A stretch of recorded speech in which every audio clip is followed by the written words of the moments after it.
करहल में बारिश के दौरान सपा बसपा कांग्रेस पर गरजे ओम प्रकाश राजभर।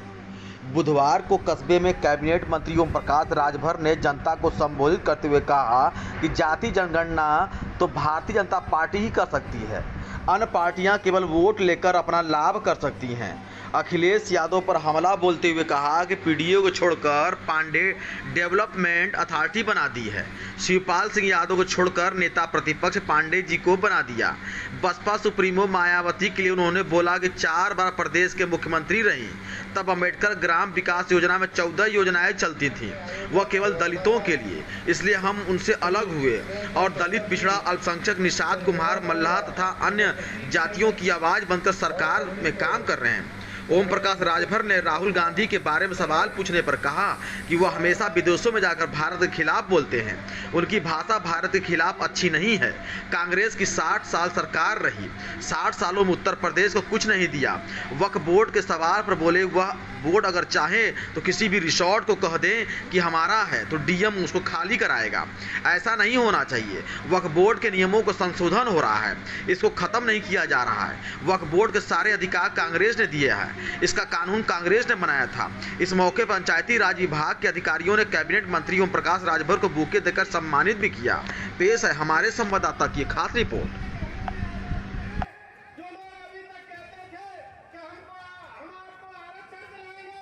एको बार नहीं बोली बहुजन समाज पार्टी सत्ता में थी, एको बार नहीं बोली कांग्रेस सत्ता में थी, एको बार नहीं बोली। हम सदन से लेकर सड़क तक बोलते रहते हैं। आज फिर कह रहा हूँ, जातिवार जनगणना कोई कराएगा तो एनडीए सरकार माननीय नरेंद्र मोदी जी के ही नेतृत्व में होगी। 317 मदरसे सरेंडर होने की बात आ रही है। जहाँ तक सवाल आपने 69,000 की किया, मैं फिर कह रहा हूँ कि 1986 से इस लड़ाई को लड़ रहे हैं। हम माननीय कांशीराम जी के साथ रह करके मंडल कमीशन लागू कराने की लड़ाई लड़ते लड़ते फिर किन्हीं बिंदुओं पर बसपा नेता संघ से कुछ विवाद हुआ, मैं पार्टी बनाई। और आप बताओ, आप लोग को गवाह, सदन से लेकर सड़क तक 69,000 शिक्षक भर्ती से ज़्यादा हमसे कौन लड़ सकता है। और मैं अभी हमारे यहाँ आवास के बच्चे गए थे, मैं उनसे कहा कि चलो मुख्यमंत्री से, मैं उन्हीं के सामने चीफ सेक्रेटरी से मनोज जी से बात की। वो दिल्ली जा रहे थे, उन्होंने कहा कि शाम को आता हूँ, मुख्यमंत्री से बात करके आपको बताता हूँ। रात को 11 सुप्रीम कोर्ट में मामला चला गया, इसमें क्या भैया मेरे, अब आप बताओ, हम तो रोक नहीं सकते किसी को, कि हम रोक सकते हैं। हमारी कोशिश देखो, हम सहयोगी हैं, हमारे पास जितनी क्षमता है पूरी क्षमता से हमने मुख्यमंत्री से चर्चा किया। जब नियुक्ति पत्र वितरण हुआ था उस समय भी चर्चा किया, 8 तारीख को भी चर्चा किया, 9 तारीख को टाइम भी लिया। मनोज जी ने कहा तो मनोज जी के कथनानुसार मैंने गोरखपुर में कहा कि आप वहाँ मिल लीजिए मुख्यमंत्री से। उन्होंने कहा कि लेके आओ, हम नहीं आ सकते कि मेरा कार्यक्रम मिर्जापुर में है, मैं मिर्जापुर में था। तो मेरी सिंपैथी, मैं 69,000 शिक्षक भर्ती के जो अभ्यर्थी है मैं उनके साथ हूँ। मैं फिर कह रहा हूँ 517 मदरसे सरेंडर करने की बात आ रही है, इसको किस तरह? देखिए, सही बात तो कोई बता नहीं रहा, ब्लैकमेल करने की बात। देखिए, एक स्कीम 2016 में देश के केंद्र सरकार ने लागू किया कि 60% धन हम देंगे और 40% धन राज्य सरकार देगी, और मदरसों में हम अंग्रेजी, साइंस और मैथ पढ़ाएंगे। उसके लिए अध्यापक मिलेंगे, ठीक है। फिर पिछले 3 साल पहले केंद्र सरकार ने उस योजना को बंद कर दिया। 1 साल प्रदेश सरकार ने अपने जो अंशदान था वो पैसा दिया, तो उस पैसे के बाद उन्होंने बंद कर दिया 2 साल से। तो उसी चीज़ को मदरसे के लोग कह रहे हैं, आप अगर उसको पढ़ेंगे तब समझ में आएगा। दूसरी बात वो कह रहे हैं ना कि मदरसों को मान्यता नहीं दी जा रही, उसको जो है ऑनलाइन पोर्टल खोला जाए, कहा है ना, उनकी यूनियन के लोग हैं। तो उनका कहना है कि जो हमारा या तो अध्यापकों का जो तनख्वाह सैलरी है वो मिले, उनको रखा जाए काम पे, और नहीं तो ये स्कीम बंद कर दिया जाए जो केंद्र सरकार की ओवैसी लगातार ओवैसी आवासी कर रहे हैं।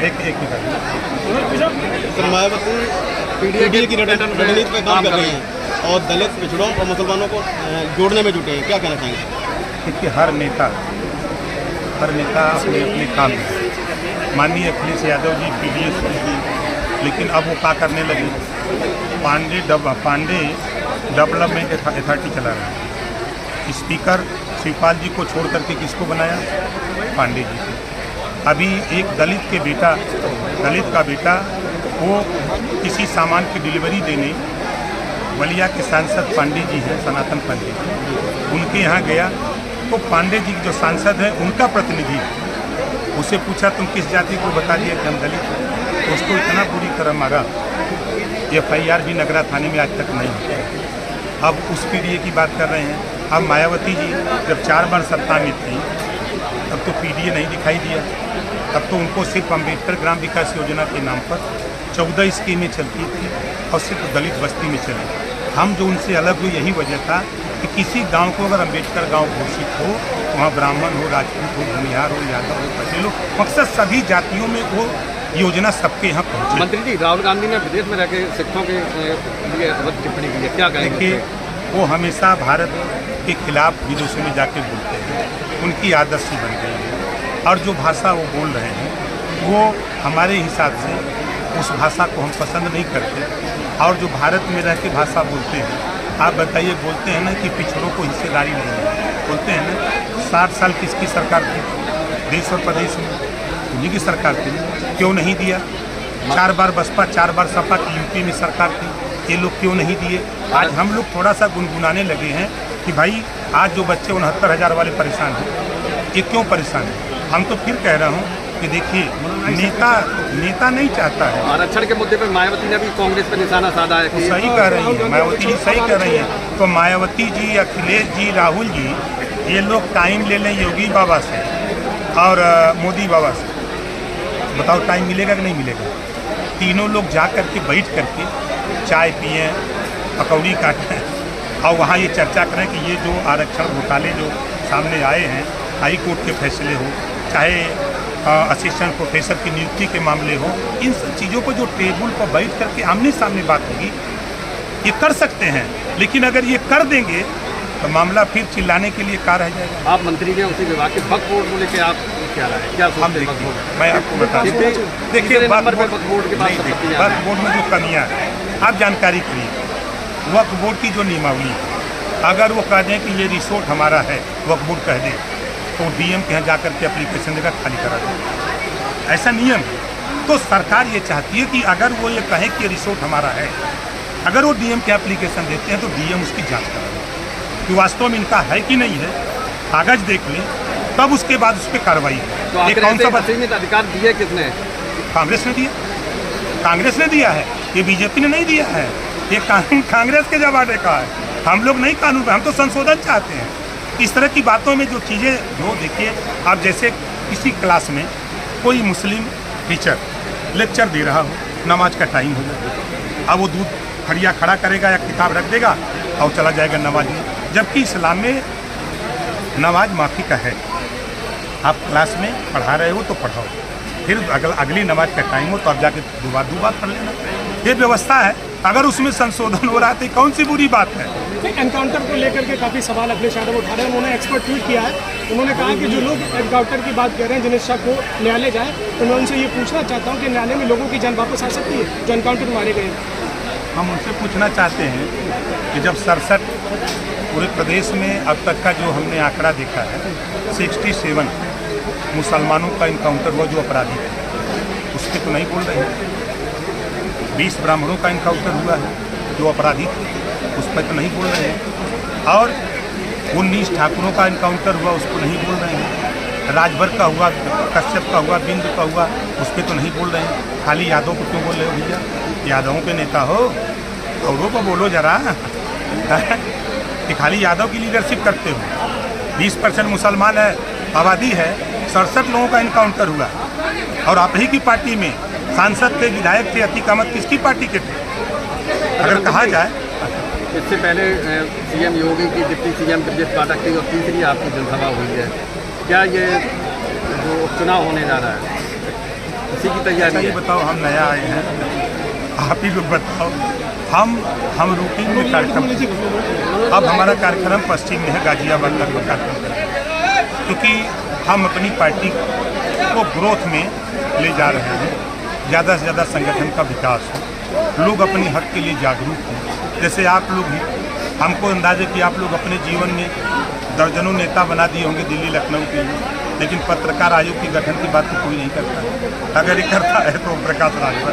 अच्छा, अभी महिला आयोग में जो चुनाव हुआ उसको लेके अपर्णा यादव कुछ नाखुश थी, जो उपाध्यक्ष का पद मिला। देखिए, आपको बता दूं कि पद है सीमित, 403 विधानसभा की सीटें हैं और लड़ने वाले कम से कम नहीं कुछ तो हमको अंदाज 1 लाख लोग हैं, तो कहाँ से देंगे टिकट।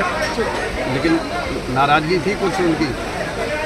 स्वाभाविक है, देखिए कोई आदमी चाहता है कि लड़के, भाई किसान जिस तरह खेत में लड़ करके अच्छी फसल लेना चाहता है, उसी तरह हर नेता सोचता है कि हमको अच्छा पद मिले, वो भी लड़ता है, उसका अधिकार है लड़ना, अपनी पार्टी में अपने नेता से लड़ना उसका अधिकार। मंत्री जी एनडीए का हिस्सा है, करल में कोई प्रत्याशी अभी तक सुनने आया आपको किसको? भैया मेरे हम प्रत्याशी नहीं देख सकते। मंत्री जी हिस्सा है। हम अपनी पार्टी, हाँ बिल्कुल। आपके कार्यक्रम में सभी वीडियो और सेक्रेटरी को बसें लाने के लिए, भीड़ इकट्ठी करने के लिए एक पत्र जारी किया गया है।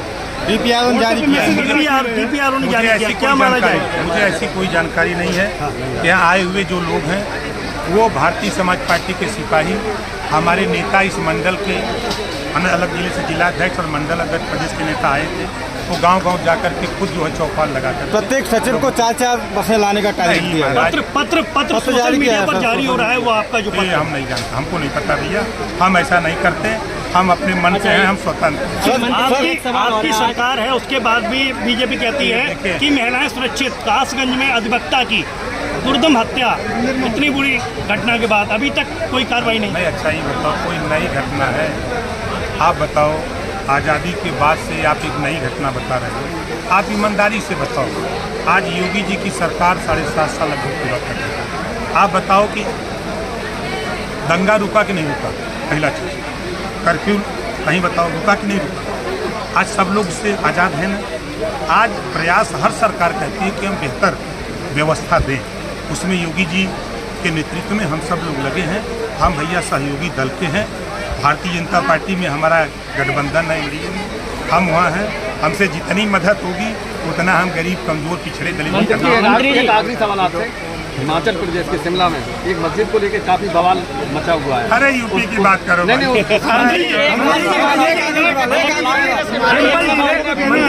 मतलब विरोध किया है, एक सवाल कांग्रेस के मंत्री ने भी विरोध किया उसका।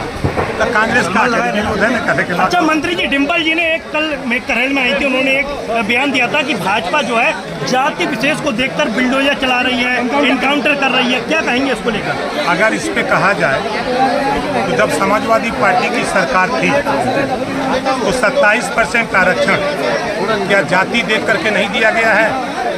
आप समाजवादी से पूछिएगा, यहाँ आए हुए चाहे कश्यप हो, चाहे साक्य सैनी माली हो, चाहे बिंद के वट मल्ला हो, चाहे राजभर चौहान हो, जो वत पिछड़ी जाती है, नाई गोंड कुम्हार लोहार है, क्या जाति देख करके भर्ती नहीं हुई पुलिस में, लेखपाल में, ग्राम सेवक में? उंगली उठाने से पहले अपने गृहपाल में तो झाँक के देखो कि मैंने सरकार चलाई तो क्या किया है, क्या पिछड़ों को हक देने का बराबर नहीं किया?